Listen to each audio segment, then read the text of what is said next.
All right. Hello, Chris Godinez, licensed professional counselor, also the host of We Need to Talk on every Sunday at noon. This video is for educational and informational purposes only. The views and opinions stated herein are mine and mine alone, or Marcia's alone. The views and opinions do not represent the ADA, the APA, or any other therapist for that matter. Boom shakalaka done. I'd like to thank my sponsor, BetterHelp. BetterHelp, betterhelp.com/Chris Godinez. They're an online therapy company. They are international. There are over 30,000 therapists working for them. So thank you, betterhelp.com/Chris Godinez. Hello, Marcia Diane. How are you? Hello, Chris. I'm fabulous. Okay, cool beans. So I want to go over the 8th Amendment first, and then we're going to dive into what you're doing, and then we're going to talk about no empathy. Does that make sense? Yeah. I know. Okay, so 8th Amendment, and then we're going to dive into all of this stuff. Hello, my darlings. Okay, so the 8th Amendment is... Okay, 8th Amendment of the U.S. Constitution prohibits excessive bail, excessive fines, and cruel and unusual punishments. It is a crucial safeguard against the potential abuses of power by the government in the criminal justice system. So here's a breakdown. The amendment prevents the government from setting bail amounts that are unreasonably high, effectively denying a defendant their freedom before trial. Bail is intended to ensure a defendant's appearance in court, not to punish them before a conviction. So in other words, you are innocent until proven guilty. There we go. Excessive fines. The amendment protects individuals from being penalized with fines that are disproportionately high compared to the offense committed. So in other words, the government cannot just be like, I don't like you, so I'm going to make you pay $3 million, as opposed to somebody else who did probably something very similar and they get zero or very little bail. So they can't do that. Cruel and unusual punishments. This clause is the most debated part of the 8th Amendment, particularly in relation to the death penalty. It also applies to prison conditions and other types of punishments. The interpretation of cruel and unusual has evolved over time, and the Supreme Court has considered various factors in determining whether a punishment is constitutional. So that is the 8th Amendment. It is important for you guys to know your rights. I'm encouraging every single one of you to read the Bill of Rights so you know what your rights are. It's hugely important. So my special guest today is Marcia Diane, and she is an LPC and a life coach. And you're doing stuff. What are you doing? Talk to me. What's new? What's exciting? What's happening? What's going on? Well, I still have my private practice, and I've added to it a course and membership program called Striving to Thriving. So if a person is striving to, manage their emotions and try to deal with all the crap that's going on in their life, relationship problems, whatever's going on, and they need some extra help, I have a course that's super cheap. There we go. So super cheap. How can they find you? I should have done. Can we put this in the chat? John, can you put this in the chat? Sweetheart, darling, love of my life. Thank you. So we have an 80% off program going on right now. So it's only $97 versus $497. Go to em-course, course.com/special. Cool. And that will enable you to take the course. You can, take it as long as you need to take it. We know people are busy. So it's 6 modules, tons and tons of lessons, videos, guided spiritual meditations, all kinds of stuff, plus a membership program. And I teach a live session every Monday at 12 noon Pacific Standard Time. Cool. Yeah. Right on. And that membership is good for 4 months. Sweet. If you need more than that, we can talk about it. It'll probably be $47 per month after that. Okay. But just for the $97, you get all of that, where normally it's $497. There you go. I love it. And you deal with self-sabotage and all that sort of fun stuff. Yes. Okay. Yes. Okay. Cool beans. Because that is, we were talking last week about the denial that we often go into when we're in an abusive relationship. And it's kind of like the whole, they would never. And I'm kind of like, ooh, that is self-sabotage. We need to kind of start working on that. So when you deal with self-sabotage, what do you do in your, give me a flavor of your lessons. How do you help people? Do they have stuff to write out? Do they, is there videos to watch? What is it? I don't have a lesson specifically on self-sabotage, but I do have it on triggers and getting to know yourself. And one of my favorite tools is journaling. Taking the time to write down what's going on with you. What are your ants, automatic negative thoughts? How do you think about things? How do you put a negative spin on things versus a positive spin on things, for instance? How do you fall into anxiety and let that overwhelm you and take you away? Or depression or shame or blame or all those other emotions that really are self-sabotaging emotions. Ants. I love that. Mhm. Automatic negative thoughts. Ants. Fire ants. And who wants an ant-infested house or No. ant-infested consciousness? Exactly. So I teach you lots of ways to deal with that. I have different techniques to deal with the way you think, to deal with releasing emotion, to deal with your subconscious mind and your spirit. Cool. I believe in teaching and helping people to really get in touch with who they are and how they do their life on all levels of their being. So their physical, their emotional, their subconscious, their mental, and their spiritual Good. lives. Good. Very Good. comprehensive. Cool. Yeah. Anything else you wanted to say about it? Or? Well, right now, we have a fairly small group. So if you get on the live coaching session at noon Pacific time, there won't be too many people there, and I can answer your questions directly. You can send me questions ahead of time or put them in the chat. I have one client who's deaf, and so I don't have an interpreter, but she has a way of being able to read what's being said. But what's ever going on, I'm able to help you. I've been a licensed counselor for 21 years, since 2004. I'm also an addictions counselor, so I'm very versed in all kinds of addictions, chemical addictions, but also sex or addiction to anger or addiction to gambling or what your partner's doing or anything. I mean, Right. we can be addicted to just about anything Well, when we don't want to take a look at ourselves. Yeah. Anything that stimulates the endorphins, dopamines, serotonins, norepinephrines. Oh, yeah, for sure. Which is why I think people don't take a look at themselves, because really doing some self-reflection and doing the work that you need to do to understand your triggers and release them doesn't really produce endorphins. Right. Until after you're done with it. Right. Then life is a lot more joyful. Oh, yeah, for sure. So go ahead. Well, I also have two Facebook groups. One is a private group for women, and the other is a public group for anyone. And of course, I need to look up the names of them. Okay. Because sure. They're very similar, so I always get them backwards. You're connected to the internet, yeah? I am now, yeah. Yay. Thanks, John. Okay, so let's see, Central Mastery. You can also go to my website at marciadiane.com. And there's tons of good information on that. And if you scroll down to the bottom of the page, there's my social media platforms.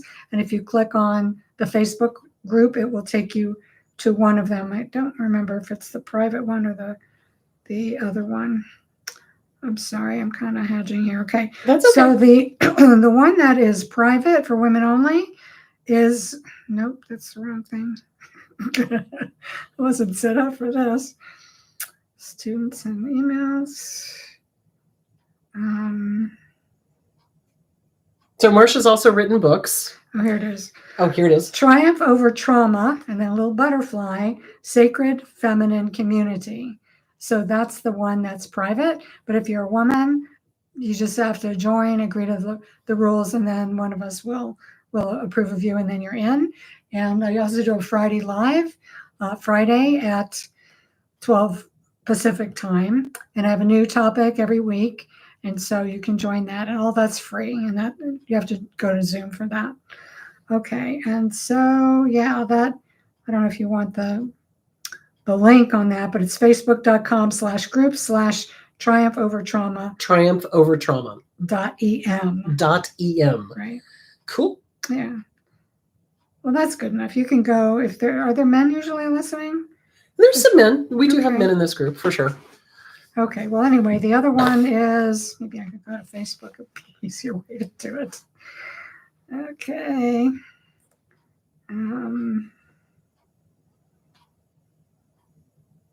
So anyway, Marcia has written books. So if you're interested in her books, Marcia Diane, go find her, go get her books, read them. They're good. MarciaDiane.com/books. There you go. So the other group is Trauma to Triumph - Be an Angel of Caring. So that's the free one. And we advertise for the Friday live talks in both of those groups. Cool beans. And we also give like a day's heads up. I'm going live tomorrow. And then my partner, John, also says going live in an hour, going live in 15 minutes. So Nice. you have lots of warning. If you miss something, you can always watch the lives. And again, those are for free. Awesome. So Awesome. And then eventually we put them up on YouTube. I have a YouTube channel as well. What is your YouTube channel? I know. I'm asking all the hard questions. I'm sorry. Go to MarciaDiane.com, scroll down to the bottom, And click find on the the YouTube link, and that will take you directly to the channel. Perfect. And then you can see all of her stuff. So that would be Right. way cool. So, okay. So today's topic is lack of empathy. So something that I find a lot of survivors of abuse get really hung up on is they desperately want the abuser to be a healthy, normal human being. And they expect them to act like a healthy, normal human being. Ain't gonna happen. And it's not going to happen. And so they don't understand the lack of empathy. So it's like, how do I explain this? Empathy is a learned behavior partially, but it's also, we're born with it. And narcissists do not have it. They don't have it. They're missing a cog. Something ain't right here. You know what I'm saying? Well, they're focused entirely on themselves. Bingo. So they can't have empathy for another person because they're not even thinking about the other person. Other person The doesn't world exist. just revolves around them. And, if you're not talking about them, they'll bring it back. Yep. To talking about 100%. themselves. And So that is one of the signs. If you're like at a party or the person is talking and somebody tries to start talking about their experience and they suddenly, the narcissist brings it back to them. That is a huge red flag because healthy, normal people, they share. They share the spotlight. They let people talk. They let people share. They let people have their experience. Narcissists do not do that. They have to be the center of attention all the time. So what are some other clues that we can give them as to you're dealing with somebody with no empathy? What has your experience been? they tend to get defensive. They tend to get rude. They attack. They do whatever they can to manipulate your thoughts and emotions and bring it all back to how wonderful they are and how not wonderful you are. I find that they're very judgmental of other people, like really hyper critical, like judging all the time. Harsh judgment, because they cannot step inside of another person's shoes. They don't want to. They think they're better than everybody else. And so they're very hypercritical and they make fun of, and I've noticed this, I don't know if you've noticed this, they make fun of the homeless or somebody who's suffering or somebody who is poor or somebody who is, it's like they just cannot wrap their heads around this person's experience. Oh, well, I would never allow myself to be poor. I literally heard one say that. And I'm like, please get out of my office. I didn't say it, but I was thinking it. So yeah, and just kidding. Have you noticed that? The just kidding? Oh yeah. That's a great deflection. Mm-hmm. Yeah. So they'll say something horrible about a subsect of society or a person or an ex or whatever. And then they'll be like, oh, just kidding. And believe you me, they were not. That was not a just kidding. Healthy human beings do not seek to destroy somebody else. Even if you don't like them, you can be honest and say, I don't like this person, and that's okay. But you don't sit there and make fun of them or put them down or dehumanize them, I think is what I'm looking for. So in your experience, have you seen them dehumanize people? Oh, all the time. Yeah. Anybody who's not like them. Yes. And even people who are like them, but who disagree with them can be a target. Oh, there you go. I think that's a huge sign. Yeah, that's a huge sign. So when somebody is unwilling or unable to see a differing point of view. So the rigid thinking is part of the no empathy. I don't know if people necessarily make that connection, But when you have rigid thinking, it's all nothing, black, white, good, bad.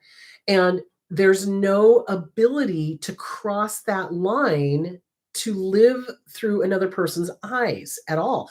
So if somebody disagrees with a narcissist, they take that as a mortal threat, and it is gloves off and game on, and they will do whatever they need to destroy that person who is threatening their ego. So that's another sign of lack of empathy. It's that rigid black and white thinking and that inability to, look through other people's eyes. I mean, geez Louise, I was born and raised in Northern California, very conservative. I am a Birkenstock wearing liberal hippie chick from day one. You did not belong in your I family. did not belong in my family, which is why I left when I was 17. But yet going through school, I was able to get along with people that did not see the world as I did, because I was willing to go, okay, well, let me understand your point of view. Okay, I don't agree with it, but okay, you have a right to your opinion. Now it's like if somebody voices an opinion, what happens? People come unglued. Yeah, they'll slam you for it. Mm-hmm. They'll put you down. They'll blame you. They'll shame you. Yep. They make you feel like this big. Or try to. Yep. But if you haven't done your healing work, it's easy to fall into that. Yep. And it's easy to take that personally. Oh, yeah. And you must never take it personally. Because when somebody feels entitled, that's another huge sign of no empathy, is the entitleization. That's not even a word, but I'm going to use it. So they feel entitled to basically be a make-wrong machine. So that's another sign of no empathy, is they're a make-wrong machine. Everything that comes out of your mouth, you're wrong, you're wrong, you're wrong. And that's not normal. That is absolutely not normal. Healthy, normal discussions are back and forth. Go ahead. Yeah. Well, it's kind of like the person thinks they're like a wannabe dictator, or they think they're king, or they think they're queen, and everybody else are just lowly subject to whatever it is that they decree. Yeah. And they can change their mind. And they can tell you one week it's, the rules are X, Y, Z. And then the next week you say, well, they'll say, well, why did you do this? You shouldn't have done this. And you go, well, you told me that last week. And they're like, no. And they'll make it seem like you were the one that remembered wrong, or they changed the rules. They just twist everything. So the gaslighting is another sign of no empathy. So when they make rules and then they change them on you, so this is why I hated living with my dad, because 1 week, one thing was okay. The next week, the very same thing, not okay, and you never knew. You were walking on eggshells the whole time. So that is a sign of no empathy. When they gaslight, they change the rules. You're walking on eggshells. That's all signs of no empathy. Healthy, normal people don't do that. Healthy, normal people don't want people around them to feel like they're walking on eggshells, or to always be like, oh, I don't know about this. They don't want that. Because an unempathetic, narcissistic person feels comfortable when other people are uncomfortable. Oh, yeah. Normal people feel they're more comfortable when other people are comfortable. So that's another sign, I suppose, of that. Oh, yeah. Now you're talking about overt any of narcissism. Them. Any of but them. there's also covert narcissism, yep, which is a little bit harder to determine. Oh, do tell some tells. Please, let's share some tells. I'm not an expert on this, but recently a friend of mine told me that they discovered that somebody in their family was a covert narcissist and driving everyone crazy because they made it seem like they were the victim, mm-hmm. Mm-hmm. But this happened to me, and and you said this, and however they just twisted things so much you don't even know what's reality after a while. Mm-hmm. Even a person like my friend who's a therapist who's done a ton of work, she was having a really hard time disconnecting and being able to see how this other person was manipulating the situation. Oh, absolutely. So it can get really subtle. It can, but you got to look for stuff. So the book I love that really defines it really well is The Object of My Affection is in My Reflection, Coping with a Narcissist by Raquel Lerner. So she goes through the overt, the covert, the communal, all the different types. So that is definitely a sign of no empathy when they, again, make everything about them, play the victim, And they usually do what I like to call the I'm going to go to the garden and eat big, slimy, hairy worms act. That's gross. You guys don't love me. I'm going to go to the garden and eat worms. I've actually heard them say that. Nobody loves me. Nobody loves me. Everybody hates me. I'm going to Yes, go to the I'll go garden and eat eat worms. worms. Yep. Big, fat, juicy ones. Very, very squishy ones. Kind Yep. of wiggle and squirm. I used to say that when I was a kid. But they do. I literally have heard them say that. Yeah. And they play the victim. It's like, you made me. That's another one. Oh, you made me. That is a sign of no empathy and no personal responsibility. And reverting to infantile behavior. Like my ex used to, if you said something he didn't like, you go, I can't hear you, I'm not listening. It's just like a 2-year-old. How old are you? Honestly. Right. In his 40s, acting like a 2-year-old. Yeah, it was crazy. Well, and I think that's a good sign too, is when they start reverting and start acting like 2-year-olds. It's like normal people, healthy people, healed people do not do that. They don't need to. There's no need to do that. Empathy and compassion. So what is your definition of empathy versus compassion? Okay. Compassion is what you feel. Empathy is what you project. So you can feel compassion for people who are hurting, everybody, you hear a story, people like to talk about what happened that was hurtful to them, and you just have compassion. Empathy is saying, wow, if I was in your shoes, I would feel that way too. Or something similar happened to me, I just felt devastated just like you feel. So it's speaking in a way that lets them know that you care about them. Right. Which is something a narcissist or unempathetic person would never do that. They don't even know what that means. They cannot do that. So empathy is being able to personalize what is going on in somebody else's life. Narcissists do not have that ability. This is about as far as they can see. Like there's their nose. That's as far as they can see. They do not ever examine what is going on in somebody else's life. They don't ever go, wow, I see all of this stuff happening and it hurts my heart that you're going through that. Nope, that never even occurs to them.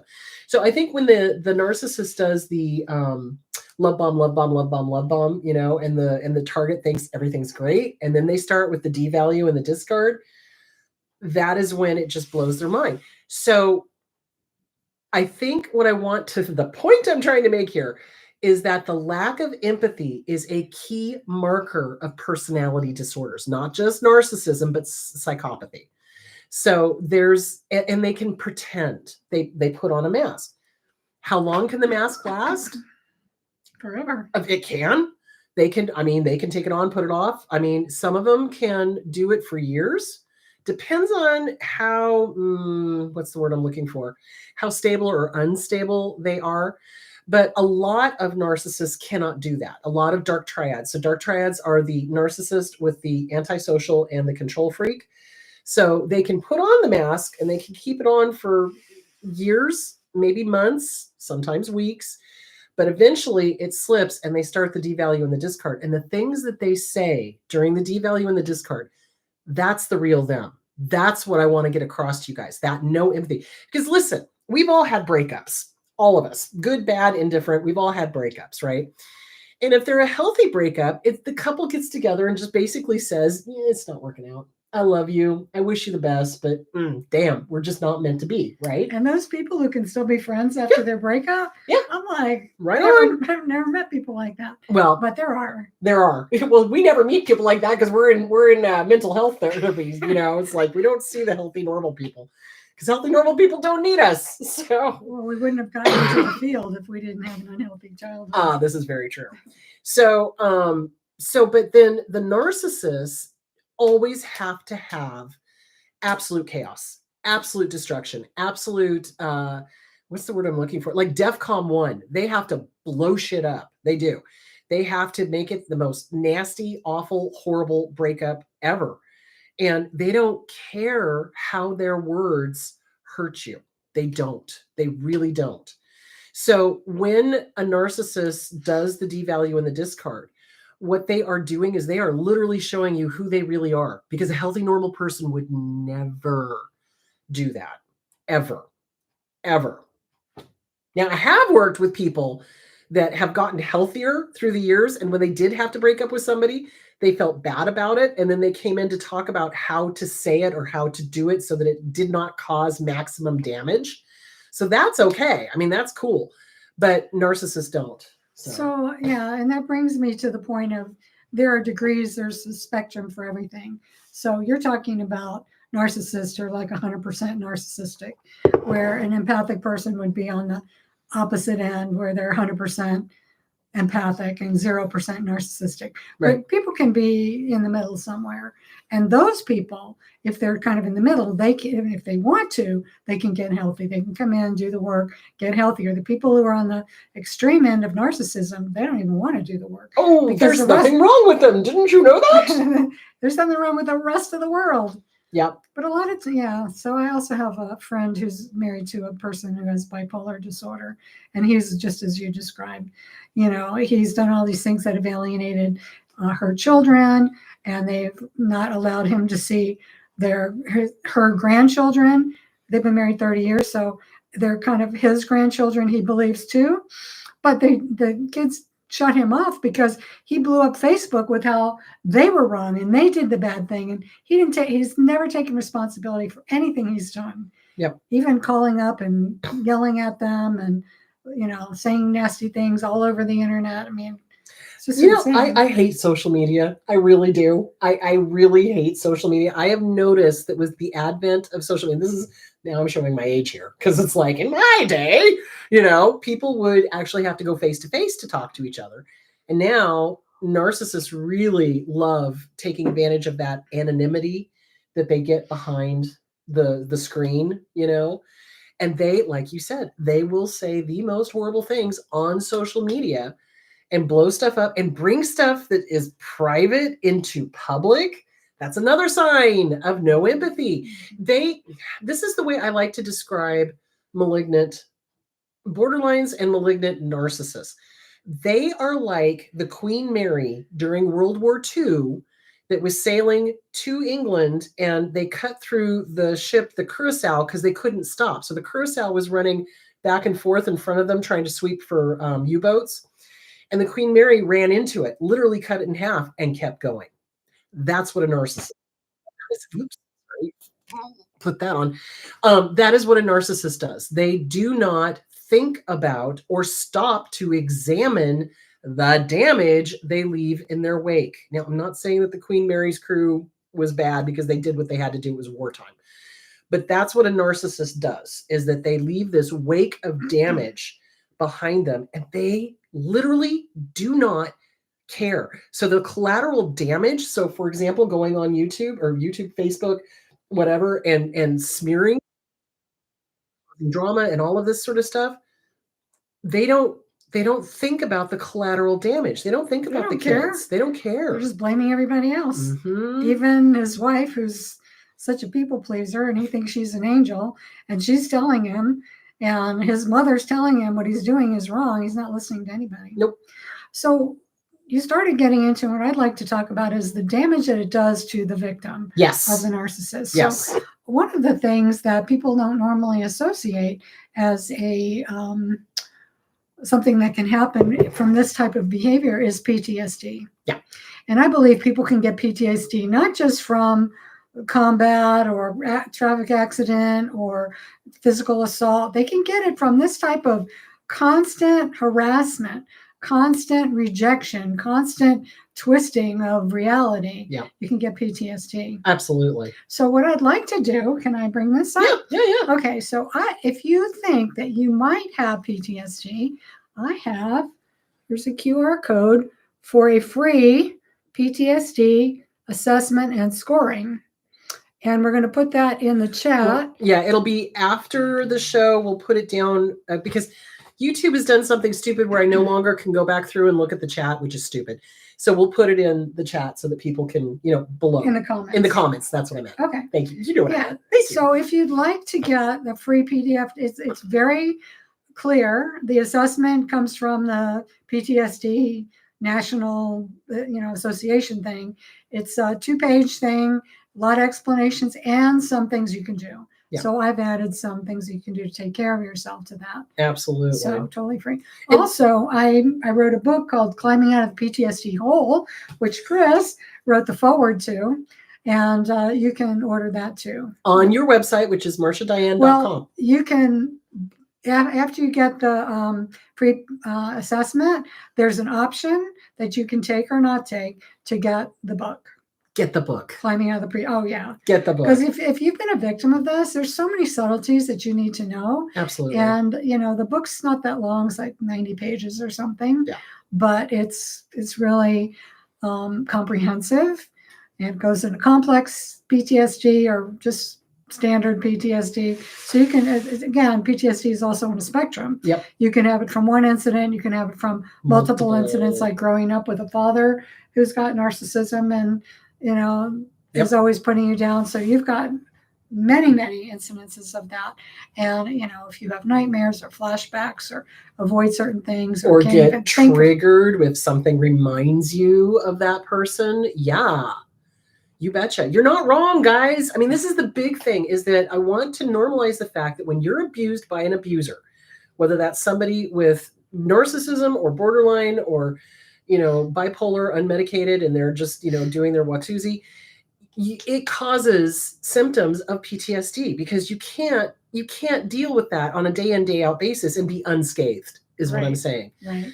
And it twists you until you untwist yourself, until you take care of and nurse yourself and learn how to release the emotion, learn how to deal with, recognize the trigger and deal with it in a way that you're not re-triggering, and, change the way you think about things. It's very multifaceted how you have to heal. Yeah, absolutely. Like and you need to be aware of empathy burnout.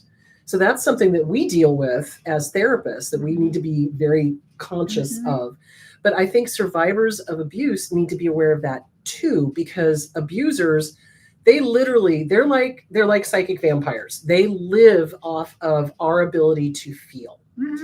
And so they love it. Just like vampires love blood. Yeah. They love seeing you in distress. Absolutely. It doesn't make any sense to a normal person how anybody could be like that. Oh, they love it. But unfortunately, there are lots of people like that. Chaos and drama. That's how you know you're dealing with somebody with no empathy, because somebody with empathy is all about the calm. Seriously. It's like, it is. It's true. It's like everyone's like, well, why is your favorite place to vacation Hawaii? Have you been there? It's calm. It's me and the ocean and the dolphins. That's it. And the whales. It's calm. Seriously. Right. Unless there's a storm. Unless there's a storm, in which case it could get a little dicey. But the storm passes. Right. In weather, even a hurricane, it just passes after a while. But with a narcissist, it doesn't pass. Not so much. They're constantly. Yeah. It's constant chaos, constant storm, constant hurricane, constant upset. So that's how you know there's no empathy, because this is something else I've heard them say too, is that they cannot stand the quiet.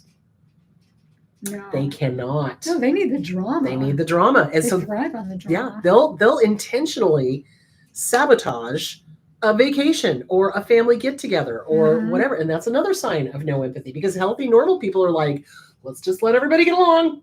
Let's just get through this dinner. It's all good. It is exhausting. It can be. It can be. It can. It depends on who the family is. If it's my great nieces and stuff, I have so much fun with them. But if I'm dealing with a family member where I'm like, oh, you got volt, it's Well, if they're catfishing you, if they're gaslighting you, if they're putting you down, then that's different. That's hard. All that stuff we were just talking about with narcissists. Yep, 100%. So basically, empathy burnout. They want to feed off of our emotions. Our tears are delicious to them. Our anger can be delicious to them. They don't like any emotion that they don't want. So if you're having an honest, real, genuine emotion, they'll make you wrong for it. And then they'll sit there and smirk while you're crying. So that's another sign of no empathy, because normal people don't do that. Healthy people do not do that. They want everybody to be okay. Or they get up and walk out of the room. Like, and then they leave. Assholes. And the faces that they make. Oh my God. Rolling their eyes, being nasty. And sarcasm. They can turn your children against you. Oh yeah. Parental alienation. Sarcasm, that's another sign of no empathy, when they're very sarcastic, sardonic, not kind. It's so funny. My favorite comedian is Fluffy. I don't know if you've ever seen him. Oh my God, Fluffy Iglesias. He is so funny. He's so gentle. His comedy is always gentle. It's never mean. It's never, making fun of anyone. It's just life situations, right? He is my favorite comedian because of that. The comedians I absolutely cannot stand are the ones who are nasty and sardonic and vicious. And Don Knotts. yeah, I never liked Don Knotts. I never did. I'm sorry. But yeah, and it's you got to watch for that. So if they're making fun of people and it's mean or it's cruel, you got to watch. You really got to be careful because they're showing you who they are. So yeah. So and getting back to the empathy burnout, they go for people who are empathic. They go for people who are kind. They go for people who feel, and they will literally suck you dry. So you've got to take exceedingly good care of yourself. And when leaving that relationship, a lot of people I have heard say, I am never getting involved again. I'm never doing this again. I'm never doing. Okay, wait, give yourself a break. Give yourself a break for about a year. But then after that, after you've worked on yourself and you're feeling confident and your picker is fixed, then yeah, you can date again and you can be empathic and you can have your emotions. They want us not to because they don't want people to recognize them. So it's really important to, if you're feeling like you're getting burnt out with a person, this person is not the right person for you. Just not. So I think another classic signal that I don't think we really mentioned, we kind of skirted it, is denial. Yeah. They're just in denial of everything. Yeah. Denial of what they said, what they did, Yep. of your feelings, of everything. Yep. And make wrong machines. They're just make wrong machines. And healthy people don't do that. Healthy people validate, It's like when somebody comes into a session with me and they're having a bad day, I validate them. I don't make them wrong for it. It's like, wow, you're having a really bad day, whereas a narcissist would be like, oh, well, no, and then on to them, so you don't want that. All right, let's see what questions we have. Question: how do I deal with a person that is blaming me for having gone through serious abuse? They seem like they have no empathy. I'm going to throw that to you. First, you can't rationalize with them and you can't make any sense when your emotions are involved. So if you're having an emotional reaction, you need to take a break, just take a break. However, I like hand signals for taking a break. I also like getting away from them 5 yards. Or not even being in, relationship with them, but take a break for a day if you need to, for 20 minutes, for whatever it takes to get you back to a place where you get back to your heart center. You get back to a calm place and you can take a look at things from a loving place and a rational place and come. That would be a good thing to say. I have a little saying called pause, pray, and use spiritual energy. There you go. So, you have to come from a loving place. But because if you're reactionary, if you, try to, blame them or meet fire with fire, it's just going to feed them. It's just going to be worse for you. So I believe in taking breaks. I call them bliss breaks. Yep. If it's 2 minutes, if it's 5 minutes, if it's 2 days, whatever you need to get back to yourself. And then if though, what is going to throw them into a tizzy and cause them to attack you again. So for me, the best thing to do is to pray for some way of speaking that will actually cut through the nonsense to what needs to be said. So usually what I say to clients that tell me a family member or a friend or whatever is accusing them of something they did not do, or maybe they weren't aware that they did. I always tell them it's like, feelings are not facts. Stick to the facts. Get a third party. Get a family therapist or a therapist that can be a mediator, so that, if this person is just completely full goose bozo, you've got somebody there to kind of help you, kind of thing. Journal things out. I totally agree with that. It's like, okay, they're saying this. Let me write out what I'm thinking and feeling. But remember, and do feelings it quickly. Yeah. before you forget, because memories are malleable, and especially if you've got the narcissist or the abuser like yakking in your ear, you could start changing the way you remember things. So get it down on paper immediately. Exactly. And you can do that when you take a break. And get a therapist and sit down with a therapist. So what I often find happening is that the person who's making the accusations, as soon as you say, okay, we need a third party, I'm going to get a hold of a therapist, I'm going to make it, oh no, I'm not going to go. Really? Okay. Well, take care of yourself. Have a nice day. Yeah. Yeah, you don't need them to go to make a big change in your own life. Yeah. And then if there is something that happened, on the off chance that there was something that happened, you make amends. That's all you can do. But here's the thing. What I've noticed with narcissists and with malignant borderlines is that if an apology is made, and it's a true apology, not just a narcissistic, I'm sorry, bud, I'm sorry, you made me, all that BS. But if you make a true apology and you make amends, and then they come back and go, you need to apologize again, that's when you give them the middle finger and tell them to go pound sand. Period. Because they'll make you apologize over and over and over and over. And you can rehearse a little script like, I already apologized. Yep. I already made amends. Don't you remember? Yep. 100%. Put it back on them. Yeah, 100%. So if they don't want to go to a therapist, that's a huge red flag. If they don't accept the apology after you've made a sincere apology. So a sincere apology, again, is, I hurt you and I am mortified. I am so sorry. What can I do to repair the relationship? So there's the amends part. It's like, what do you need to do to repair the relationship? And you don't get defensive. And you don't tell them you did it because of all these reasons that make sense to you. Nope. Because that's not really an amends. Nope. That's not an amends. An amends is changing behavior. And ding. And that's why narcissists, when they give an apology, it's not a true apology, because they'll say, I'm sorry. And then they do it again. Because they don't know how to change your behavior. Nope. And they don't want to. They don't want to. So let's work. Yep. I hope that answered the question. Okay. How to stop feeling bad for leaving and blocking the toxic family and friends from your life. Ooh. Self-esteem, I would say. Yeah, I would, really take a look at that and take a look at the necessity of taking that action, and if you feel bad, then that's a trigger for you. That's something you have to accept, that's how you feel. So something I tell my clients is, if you had a friend that was treated as poorly as you were, what would you tell them? Right. Or a child. And here's the thing. We are worthy of respect. We are worthy of love. We are worthy of kindness. And if somebody is not treating us with respect or love or kindness, you tell them to hit the road, Jack, and don't you come back no more, no more, no more, no more. Seriously. It's like, we don't need to be treated poorly. The guilt. So let's talk about that. So fear, obligation, guilt, the fog. That's what abusers live in. That's how they control us, is with fear, intimidation.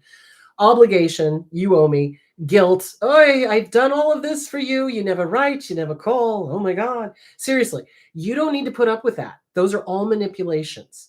So if you're feeling guilty because you've cut them off, you want to take a look at that. How did they manipulate you to feel guilty for taking care of you? Seriously. So the antidote is self-love. That's what you started to talk about. Mm-hmm. We have to learn to love ourselves. Mm-hmm. We not only can, we need to. Yep. That's a part of self-preservation. Absolutely. It's not selfish, it's self-preserving. Exactly. Mm-hmm. And that's what I keep telling people. People are so worried that they're narcissistic if they acknowledge themselves. I've heard that over and over and over. Oh, but I'm a narcissist if I say I love myself. No, you're not. Narcissists scream to the world, look at me, look at me, look at me, look at me, look at me. Okay. Self-esteem, self-love is just that quiet little voice inside your head going, hey, good job. Hey, you did, do it again. You did good. Keep going. Usually narcissists don't have high self-esteem. No. They won't admit it. No. But they don't, how could they love themselves? Mm-mm. They're getting more and more isolated in their life, Yeah. So the Self-Esteem Workbook by Glenn Schiraldi, I strongly recommend you get it and start working it. Recognize your own value. You, above all others, deserve your love, your time, and your attention. That is self-esteem, knowing who you are and how to be treated. So I don't put up with disrespect from anybody. Stranger, somebody I know, nuh-uh, I don't put up with it. Why should you? Why should I? Yeah, there's no reason to. So that's what I want you to work on is your self-esteem. Work on the self-esteem. Literally, once you start working on your self-esteem, all sorts of other good stuff is going to start coming online. So that's going to help with that 100%. And here's the other question that I always ask people. If you were not related to these bozos, would you have anything to do with them? If the answer is no, act accordingly.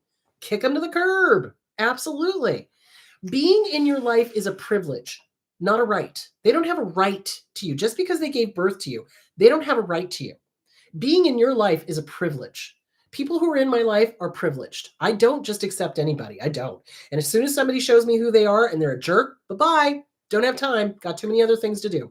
So there's two types of family. There's the family of origin. And if they're filled with even one, but lots of narcissists, then build a family of choice. You know, build a family of people you want to be around that make you feel good, that you can have this back and forth healthy relationship with, or build healthy relationships with. Now, if you've had addictions in your life, there are support groups for that. There's AA if you are the addict. There's Al-Anon if you love an addict or an alcoholic. Exactly. You know, and you learn healthy behaviors in a group, and it's cheap.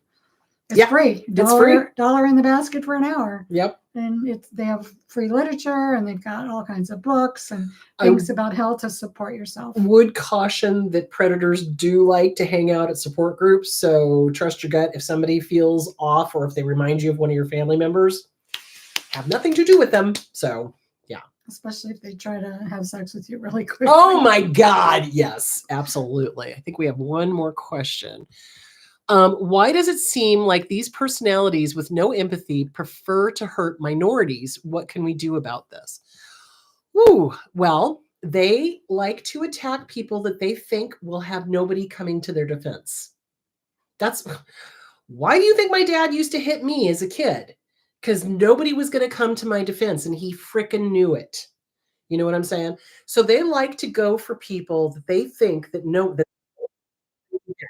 that no one is going to come to their defense. That's why they go after minorities. That's why they go after LGBTQ, Venezuelan, et cetera, et cetera, et cetera, because they think nobody is going to raise a fuss about it.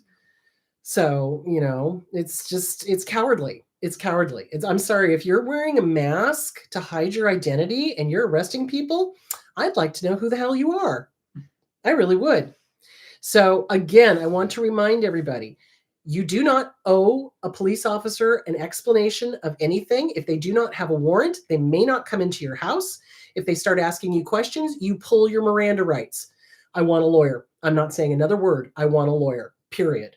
So you don't have to say a word to a police officer. You don't. So, and this is in the case. If you're Black, they could pull you out of their car, pull you out of your house, and beat you to death. No, they could try, but that's why I recommend videotaping immediately as soon as you and videotape it live, put it out on YouTube, put it out on Facebook. So just be careful. This happens in domestic violence all the time. The abuser will call the police on the actual target of abuse, and they'll give the police this sob story, and and then the police will come over to the target of abuse and just be nasty. Oh man, that happened a couple of years ago to one of my clients. I was so pissed off. I told her I'd file a complaint. File a complaint. This was not okay. He acted like you were the criminal and you were not. So, but they do all the time. The police will, get their ears will get bent by the abuser, and they'll start asking the target of abuse all sorts of questions. And if it starts looking like they're going to try to arrest you, you don't have to speak to them. You do not. You invoke your Miranda rights. Absolutely, 100%. And they have to identify themselves. That is illegal not to. They have to identify badge and name. They can't just be like, oh, I'm with, FBI flash and down. Who are you? What is your badge number? What agency do you work with? Take a picture of their badge. A picture of their badge. 100%. 100%. So that's why they do things like that. They're cowards. They're absolute cowards. They go after minorities because they think nobody is going to speak up for them. 100%. And somebody, like I said, accused me of being woke a couple of weeks ago. And I'm sitting here thinking to myself, I'm like, Ephesians 5:14 calls us to be awake. And if you think I'm woke and you think Pope Francis is woke, wait till you meet Jesus. That's all I got to say. So yeah, it's interesting to me. And that was part of what I wanted to talk about, is that the only people who do not like empathy are narcissists. The only people who do not like people who can feel for other people are narcissists, because they hate that you and I can feel, that we can put ourselves in somebody else's shoes, that we have compassion for somebody who is unhoused, or somebody who is, dealing with drug addiction or whatever. Well, I think there's another group of people that I'd like to point out. They're people who are putting themselves in the position of being manipulated by a narcissist. Mm-hmm.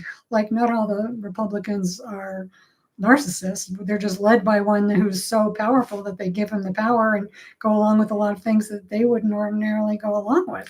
Which makes me wonder what their home life was like. Because if you're unhealed, think about it. If you're unhealed and you were raised by a narcissist, you're going to side, your inner child is going to side with whoever the major narcissist is. Mm-hmm. So that's what I see. Power. Yeah, perceived power. That's what I see a lot of happening. But basically, it's like they go after anyone they think they can get away with hurting. They're sadists. I want to remind you of this. They are sadists to the core. That's how they get their narcissistic supply, is because it makes them feel powerful. Oh, look, I can bully this person. I can threaten and intimidate. I can create fear, obligation, guilt. That is a narcissist's realm. So you are dealing with a narcissist. If they're going after minorities, you betcha. Or a psychopath. Absolutely, 100%. So there that is. Okay. Any other things that we wanted to touch on as far as empathy is concerned? I think we covered a lot. Okay, I think we did too. So basically, again, just to recap, empathy is important. It is. It is the social grease that keeps societies going. If we had no empathy, nothing would be accomplished, because everybody would be like, me, I, more, my genitals. Oh, I just thought of something. Empathy is not a weakness, it's a strength. Yes. And it can involve some vulnerability. Yeah. And a lot of people perceive vulnerability as also being a weakness, and it's not. It's a strength. It is a strength. It takes a lot of strength to be vulnerable, to be empathic, to care. Yeah, absolutely. But that's where it's at. That's where all the spiritual teachers throughout history, throughout time, have taught us, care about the other person. That is also when our country has grown the most. When we have made the most amazing discoveries scientifically, when we have gone to the moon, when we have done things, is because it was motivated for the betterment of mankind. So not this me, I, more, my genitals. It's like, what is for the greater good of the whole? Right. That is empathy. That's important. Hugely important. Purpose, mission. Yep, exactly. So anyway, so that is it.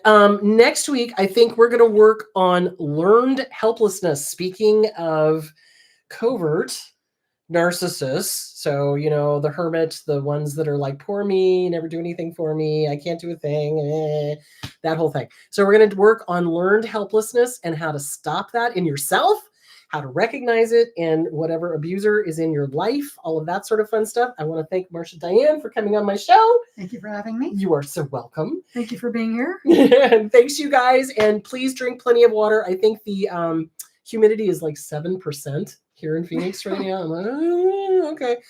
All right, you guys. Yeah, stay hydrated. All right, you guys. So we're going to work on learned helplessness next week. All right, you guys be good. And I will talk to you in a week. Bye.